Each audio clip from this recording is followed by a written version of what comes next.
नमस्कार, मैं हूं शरद द्विवेदी और आज का हमारा मुद्दा है बंगाल में बीजेपी धुरंधर, संगठन बना गेम चेंजर। दिन भर देखा ही होगा आपने, जाहिर है, खासतौर से पश्चिम बंगाल की अगर बात करें जो इन पांचों राज्यों के चुनाव में सबसे महत्वपूर्ण था। तो बहुत ज़्यादा उसकी भूमिका नहीं, सीधे सवाल पर आता हूं मैं। पश्चिम बंगाल में बीजेपी की जीत एंटी इनकम्बेंसी का नतीजा या संगठन की रणनीति का असर? क्या प्रधानमंत्री मोदी के झालमुड़ी कनेक्ट ने वोटर्स पर इमोशनल असर डाला? क्या क्षेत्रीय दलों के गढ़ अब राष्ट्रीय पार्टियों के सामने कमजोर पड़ते जा रहे हैं? झालमुड़ी इफेक्ट का जो सवाल हमने आपके सामने रखा, कमान संभाली थी संगठन के स्तर पर सुनील बंसल जी, जो पहले उत्तर प्रदेश के संगठन महामंत्री रहे, और भूपेंद्र यादव ने, और उन्हीं के साथ विप्लव जी जो हैं वो भी तीसरी कड़ी थे। पश्चिम बंगाल में फुटबॉल खेलो अभियान चलाया गया युवाओं के साथ। देखिए बीजेपी की शैली देखिए आप। दूसरे क्रम पर कमल मेले का आयोजन किया गया। ये पश्चिम बंगाल की संस्कृति से घुलने मिलने की बीजेपी की कोशिश थी। तीसरे क्रम पर जब परीक्षाएं फरवरी में चल रही थीं, तब क्या किया गया कि घर घर जाकर ग्रुप बनाए गए, करीब करीब 1.5 लाख, और कोशिश ये की गई कि परीक्षा के इस मौसम में, जबकि चुनाव प्रचार के लिए कुछ बंदिशें हैं, तो हम लोगों तक पहुंचे। और इस पूरी प्रक्रिया के दौरान आप देखिए सोचा क्या जा रहा है, कमल मेले, फुटबॉल खेलो और व्हाट्सएप ग्रुप बनाकर घर घर पहुंचिए। संघ की शाखाएं बढ़ गई, ये बात हमने आपसे पहले भी की थी। तो इन तमाम चीज़ों का असर, जब आप बात करते हैं ईवीएम की, जब आप बात करते हैं आरोप प्रत्यारोप की, तो आप ये भूल जाते हैं कि मेहनत एक ऐसा लफ्ज़ है जिस पर हम ध्यान नहीं देते। ये जनरली होता ही होता है, अरे साहब जीत गए तो क्या हुआ, आज तो वो चल गया बल्लेबाज इसलिए जीत गए, नहीं तो भारतीय क्रिकेट टीम में कोई दम है क्या? सिन्हा साहब का बेटा जो है वो अखिल भारतीय सेवा में चयन, अरे हो गया साहब, वो प्रीलिम्स में भी निकल गया, होता साहब, किस्मत बड़ी चीज़ होती। नहीं साहब, देयर इज़ नो किस्मत कनेक्शन एट ऑल। आप देश के केंद्र शासित प्रदेशों सहित अगर 20 से ज़्यादा राज्यों में हैं, तो निश्चित तौर पर इसके पीछे आप ये नहीं कह सकते कि ये सब कुछ दुप्पल है या मनमानी है। जो मेहमान हमारे साथ हैं उनसे मिलिए। स्टूडियो में मेरे साथ हैं कांग्रेस के युवा नेता प्रवक्ता राहुल राज जी, बहुत स्वागत है राहुल जी। जयप्रकाश पाराशर जी हैं, वरिष्ठ पत्रकार, राजनीतिक विश्लेषक, उनका बहुत स्वागत है। और भारतीय जनता पार्टी की सीनियर लीडर और वरिष्ठ विधायक, पूर्व कैबिनेट मिनिस्टर अर्चना जी भी हमारे साथ हैं, उनका भी स्वागत है। जयप्रकाश जी, एक क्विक कमेंट आपका सबसे पहले जी। नहीं, आपने ठीक ही कहा कि ये एक सतत एक रणनीति, मेहनत, लगातार परिश्रम करते रहना उस दिशा में। और जो अगर आप देखें कि जिन तत्वों की कमी पिछले 2021 में थी या लोकसभा चुनावों में उन्होंने पिछले चुनावों से सीखा, अपने को करेक्ट किया, जिन लोगों की ज़रूरत थी, जिन तक पहुंचने की ज़रूरत थी, जहां तक पहुंच नहीं पा रहे थे वहां तक पहुंचे। और ये सारी चीज़ें जो है उसमें भारतीय जनता पार्टी को केवल पश्चिम बंगाल में नहीं, अगर आप देखें तो असम में भी उनको उससे फ़ायदा हुआ। और मुझे लगता है कि जो तमिलनाडु में हुआ वो एक केस स्टडी है भारतीय पॉलिटिक्स के लिए। ये जो विधानसभा चुनाव है शरद जी, इनमें 3 बड़ी खबरें हैं। एक ये है कि 50 साल बाद जो लेफ्ट पार्टीज हैं वो सत्ता से बाहर हो गई हैं। दूसरी बड़ी खबर यह है कि पश्चिम बंगाल में भारतीय जनता पार्टी पहली बार इतना बड़ा स्वीप करके जो रीजनलिज्म का जो एक रेजिस्टेंस था उसको पार कर जाती है। और तीसरा एक है कि जो परंपरागत राजनीतिक दल थे उस पर एक सिने स्टार आता है, 2024 में पार्टी लॉन्च करता है, और वो आज मुख्यमंत्री बनने वाला है। बिल्कुल ठीक कहा आपने। और ये बॉलीवुड के स्टार्स के लिए सपना ही होगा, क्योंकि राज्यसभा से आगे गाड़ी आज तक लोकसभा से आगे पहुंची नहीं है। लेकिन ये उत्तर दक्षिण का अंतर है। राहुल जी, आपकी क्विक टिप्पणी। नहीं, जाहिर सी बात है शरद जी, देखिए राजनीति में जो जीता वो सिकंदर। आज अगर केरला में हम सरकार बना रहे हैं तो जो है पश्चिम बंगाल में भारतीय जनता पार्टी की सरकार, आसाम में बन रही है, तमिलनाडु में आप देखें तो विजय जी के पिताजी ने खुद आगे आके कहा कि भाई कांग्रेस और हमारी विचारधारा एक है, हम मिलकर सरकार बनाए, तो निश्चय ही कुछ दिनों में ये चीज़ सामने आएगी कि तमिलनाडु में भी कांग्रेस की समर्थित सरकार बनेगी। देखिए अगर ऐसा देखा जाए तो दिन भर कई प्रकार की बातें हुई। 375 के करीब विधानसभा सीटें और अलायंस जो बीजेपी के उनको मिली है, और लगभग 200 सीटें कांग्रेस और उसके अलायंस को मिली है। तो कहीं जीते हैं, कहीं हारे हैं, बहुत सारी चीज़ें हैं। हर चुनाव कुछ सिखाता है, कहाँ संगठन की मजबूती है, कहाँ कमज़ोरी है, किस पैटर्न पे आगे मध्य प्रदेश में चुनाव लड़ना चाहिए, चिंता का विषय पार्टी के लिए ये है और इस पे अध्ययन चल रहा है। जी बिल्कुल ठीक है, बहुत संतुलित और बैलेंस आपने अपनी बात की। अर्चना जी बहुत बधाई आपको भी, कांग्रेस ने भी, प्रधानमंत्री जी ने भी बधाई दी यूडीएफ को, जिसकी नेतृत्वकर्ता कांग्रेस है। और बड़ी आज उन्होंने जिस तरह से बात की, एक बड़े कुटुंब के मुखिया की तरह बात की। उन्होंने कहा अब बात भय की नहीं भविष्य की होनी चाहिए, बदला नहीं बदलाव की बात होनी चाहिए।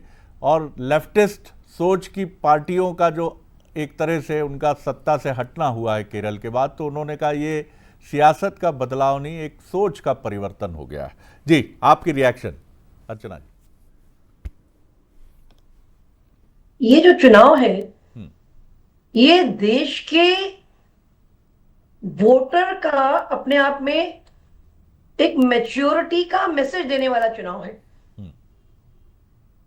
जी। और निश्चित तौर पर अब लोग स्टेट वाइज विचार करने से ज्यादा नेशनल लेवल पर विचार करते हैं और निर्णय लेते हैं, उसका एक चुनाव। और फिर जो एक बड़ी बात है, अगर बंगाल को लेकर हम बात करें तो 28% वोट्स पे वृद्धि हुई है भारतीय जनता पार्टी की और 74 सीटें बढ़ी जी।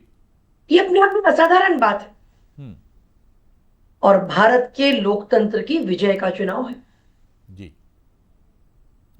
और निश्चित तौर पर मुझे लगता है, मैं भी इस बात से सहमत हूं कि जो पिछला हमारा चुनाव था विधानसभा का बंगाल का, उससे हमने सीखा और जो सीखते हैं निश्चित तौर पर उन्हें उनके आगे बढ़ने की, लीडरशिप करने की संभावना ज्यादा होती है। और भारतीय जनता पार्टी को अपन देखें कि ये कोई एब्रप्ट ग्रोथ नहीं है, ये अचानक का हीरोइज्म आ गया है, ऐसा नहीं है। जी। ये वर्षों की तपस्या का फल है, ये सतत जो हमने काम किया ये उसका फल है। ये आज हम श्यामा प्रसाद मुखर्जी जी के उस बंगाल में जीत को सेलिब्रेट कर रहे हैं, जिस बंगाल ने भारतीय जनसंघ को जब मात्र 30 सीटें थी लोकसभा में, तब 2 सीट्स हमारी बंगाल से आती थी जी। ये उस बंगाल की सरकार बनाने का विजय है। और ये इसलिए भी बहुत चुनाव खूबसूरत है कि इसमें खून के छींटे नहीं उड़े, ये चुनाव गुलाल उड़ाने का चुनाव है, ये चुनाव विकसित भारत के संकल्प का चुनाव है। जी हाँ बिल्कुल ठीक कहा। प्रधानमंत्री जी ने भी इसको याद किया और ये भारतीय जनता पार्टी के पितृपुरुष जो कहे जाते हैं, 2 बड़े नाम, पंडित दीनदयाल उपाध्याय जी और श्यामा प्रसाद मुखर्जी जी। तो श्यामा प्रसाद मुखर्जी जी के साथ आज बीजेपी भावुक भी है कि जिन्होंने कश्मीर को लेकर एक ज़बरदस्त नारा दिया। जयप्रकाश जी, बीजेपी की जो संगठन शक्ति है उस पर बात कम हो जाती है। कुछ लोग कहते हैं, कमलनाथ जी हमेशा इसको रिकॉग्नाइज करते थे कि बीजेपी से लड़ाई नहीं है, बीजेपी की मजबूत संगठन शक्ति से लड़ाई है। मैं पिछले 2023 के चुनाव में दिल्ली से आए एक नेताजी से मिला तो उन्होंने कहा मैं 4000 किलोमीटर घूम चुका हूं अब तक, आगे और कितने किलोमीटर चक्कर है मुझे नहीं मालूम। ये जो शक्ति है अंदर अंदर काम करती है। बड़े बड़े नेता, आपको याद होगा कि बिहार इलेक्शन में बड़े बड़े नेता लगे थे, कईयों को झुग्गी बस्ती में सर्वे का काम दिया गया था। और हर व्यक्ति ईमानदारी से इसलिए करता है कि कुछ अदृश्य आंखें और उसकी नैतिकता और उसकी अंतरात्मा स्वयं को देखती रहती है। ये जो जागरण है, अवैकनिंग है, ये मुझे लगता है बाकी पॉलिटिकल पार्टी शायद इसको कहीं भूलते हैं और वो ये मानते हैं कि उनकी अपनी स्ट्रेंथ बहुत अच्छी है। जैसे वेस्ट इंडीज मानती थी कभी कि हमारे तेज बॉलर ही हमेशा लेके, आज वो स्ट्रेंथ नहीं है। आप आज भी क्रेडुलस हो, पूर्वा अनुमान ही लगा रहे हो, नहीं हम तो ताकतवर हैं। जी नहीं, बिल्कुल दुरुस्त बात है। भारत में 2 ही पार्टियां थी जिनके पास कैडर था, भारतीय जनता पार्टी के पास में और वामपंथी दलों के पास। वामपंथी दलों का समस्या ये रही कि उन्होंने अपने आप को समय के साथ, बदलते हुए वक्त के साथ अपग्रेड नहीं किया। जो लोगों को समझा नहीं, वो अभी भी उन्हीं अंतर्राष्ट्रीय औपनिवेशिक ताकतों के खिलाफ जंग के नारे अभी तक चला रहे। मैं आपको याद दिला दूं एक छोटी सी बात। अर्चना जी आप भी गौर से सुनिएगा और शिवम जी आप भी सुनिएगा, राहुल जी माफ कीजिएगा।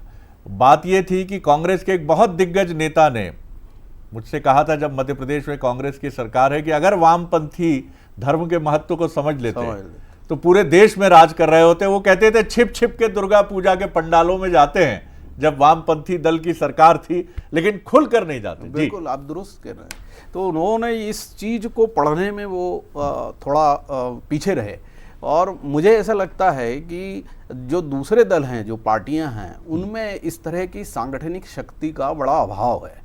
और एक आइडियोलॉजिकल भारतीय जनता पार्टी में जो एक मोटिवेशन है, एक जो राष्ट्रवाद का जो अवधारणा को, जो उनकी अपनी एक अवधारणा है, उस अवधारणा को फॉलो करना, लगातार लगे रहना, उसमें बिना कोई सोच के भी लोगों के, यानी आपकी कोई लाभ होगा इसकी लाभ की परवाह किए बिना लगे रहना, ये जो ताकत होती है, ये राजनीति में बहुत अहम होती है। विजय का भी जो हम चर्चा कर रहे हैं, तो वो शरद जी बड़े तरीके से विजय ने 2009 में अपने फैन बेस को जो परोपकारी कल्याणकारी संगठन है उसमें बदला पहले, और स्थानीय स्तर के चुनाव निर्दलीय रूप से लड़े।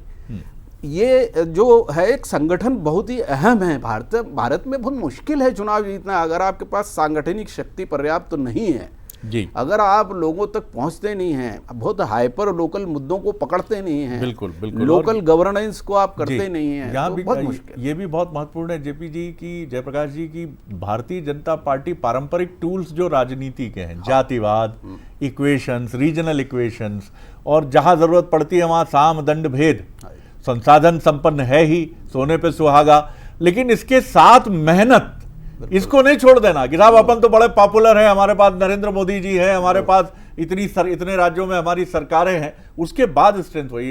राहुल जी, सबसे महत्वपूर्ण बात यही है कि धर्म के महत्व को समझना। कांग्रेस के लिए भी ये बात बार बार कही जाती है कि आपका सिंगल पॉइंट एजेंडा या सिंगल पॉइंट आपका जो नैरेटिव है वो क्या है।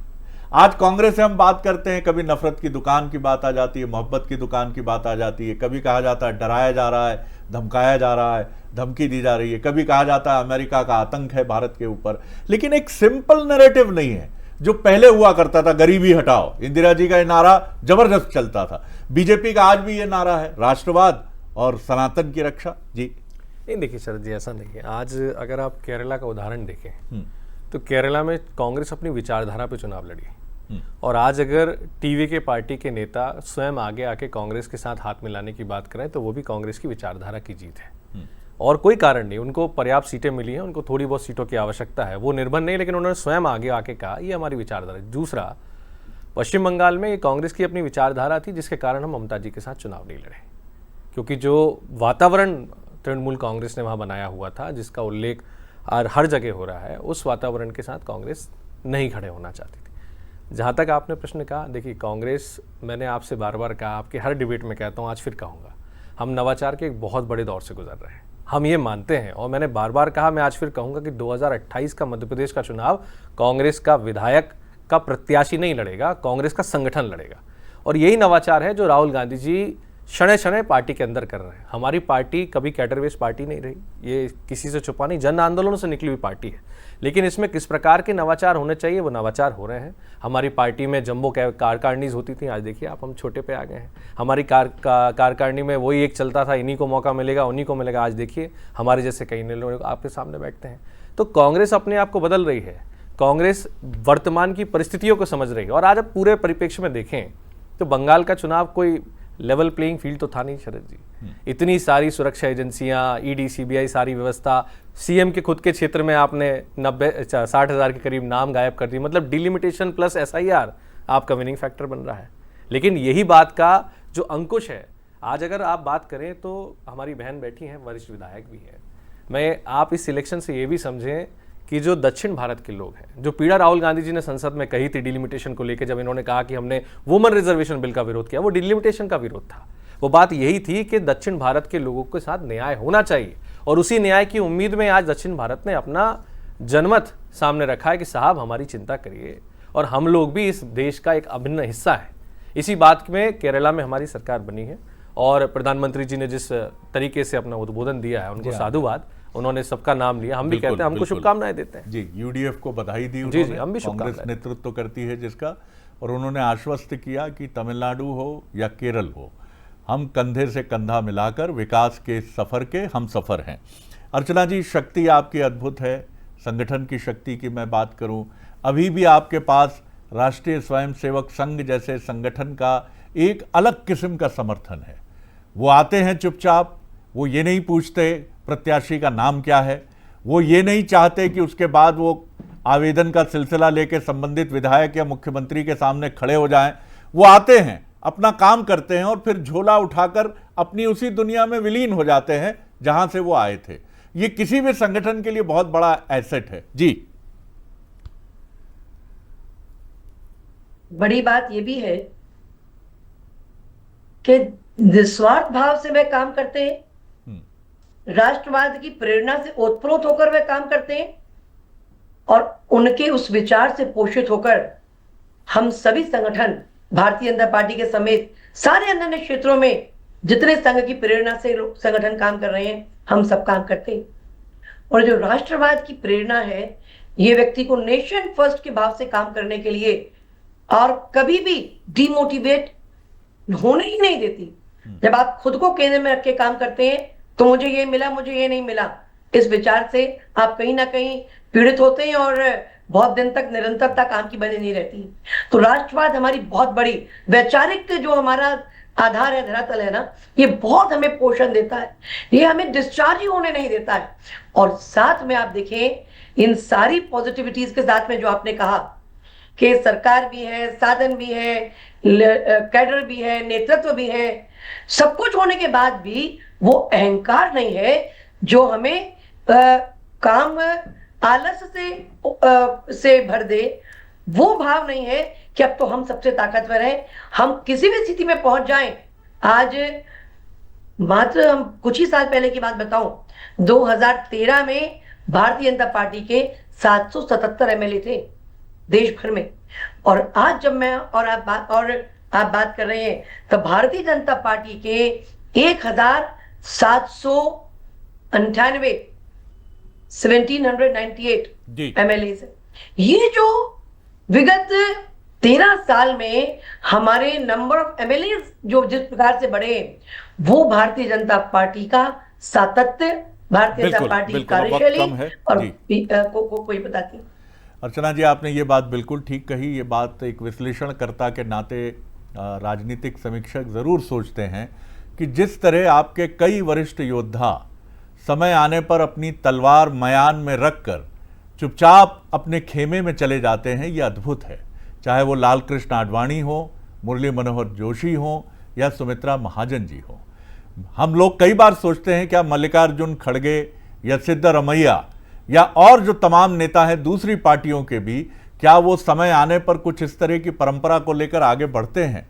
किसी कॉन्फ्लिक्ट में नहीं जाती पार्टी। और आपने ये ज़रूर कहा, वो आपकी मर्यादा है, लेकिन हम देखते हैं कि बीजेपी में कई बार लीडरशिप में किसी भी स्तर पर, चाहे वो मझोली हो, ऊंची हो, बीच की हो, अहंकार आता भी है तो आपके पास एक जड़ी बूटी है, आप उस जड़ी बूटी को लेकर आ जाते हैं तो वो अहंकार भी तिरोहित हो जाता है, क्योंकि आपकी परंपरा है पहले देश फिर पार्टी और उसके बाद आप बात करते हैं तमाम दूसरे मसलों की, जिसमें कार्यकर्ता और नेतृत्व भी शामिल है। बहुत धन्यवाद करूंगा, समय की बंदिश थी, नहीं तो आज ऐसा लग रहा था कि 1 घंटे भी बातचीत करने के लिए कम है। बहुत धन्यवाद अर्चना जी, बहुत धन्यवाद राहुल जी, बहुत धन्यवाद जयप्रकाश जी, और इजाज़त आप सभी से, और आगे देख